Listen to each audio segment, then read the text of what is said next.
আচ্ছা কি রান্না করছো? সিম ভাজা। সিম ভাজছো? হ্যাঁ। আর এখানে এটা শঙ্কর মাছ রান্না করছি।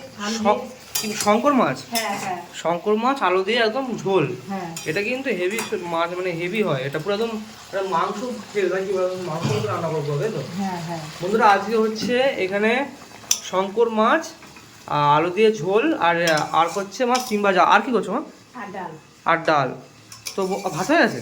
হ্যাঁ ভাত হয়ে গেছে। বাহ, তো এখানে শঙ্কর মাছ হয়েই গেছে প্রায় বলতে গেলে। তোমার শিলে বেটে করেছো না মশলা দিয়ে? হ্যাঁ শিলে বেটে। বাহ বাহ বাহ বাহ, গন্ধটা সেই বেরোচ্ছে বন্ধুরা। তো আজকে হচ্ছে বন্ধুরা শঙ্কর মাছের ঝোল আর সিম ভাজা আর ডাল। আর শঙ্কর মাছটা মা করেছে শিলে বাটা মশলা দিয়ে, একদম কি বলবো জমে যাবে খাওয়াটা আজকে। আহো আহা ও মা, তাহলে করো ততক্ষণ, ঠিক আছে? হাত মুখটা ধুয়ে আসি। হ্যাঁ যাই, যে বন্ধুরা হাত মুখটা ধুয়ে আসি, তাহলে খাওয়ার সময় দেখা হচ্ছে। ওহো খেতে এখন মাছ দেখা একদম গুছিয়ে খেয়েছে। এখানে রয়েছে একদম শঙ্কর মাছ, একদম এখানে রয়েছে ডাল, এখানে রয়েছে একদম গাছের সিম ভাজা করেছে আজকে অনেকদিন পর। যাই হোক, একটু মাছটা ডালটা সাইডে রেখে একটু ভাজা ভুজি দিয়ে খাওয়া যাক। ওহো, গরম গরম ভাতে বন্ধুরা একদম আমাদের গাছের সিম ভাজা এরকম মাখিয়ে নিয়ে খেতে হবে।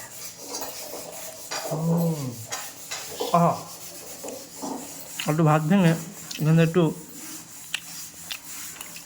ডাল নিয়ে একটু মাখিয়ে খেতে হবে। ডাল, এখানে সিম, আর মাখিয়ে খেতে হবে।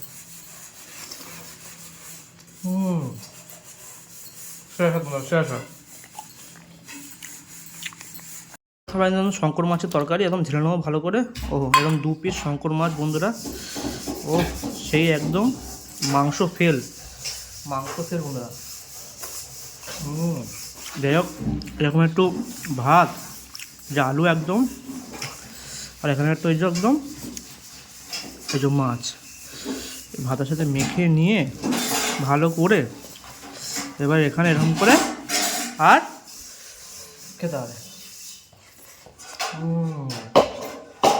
আহা, সেটা যাই বন্ধুরা, আজকে শঙ্কর মাছ আর ডাল আর সিম ভাজা দিয়ে খাটো কমে গেলো। তো দেখা যাচ্ছে আবার পরের লাঞ্চ ভিডিও দেখে নিল।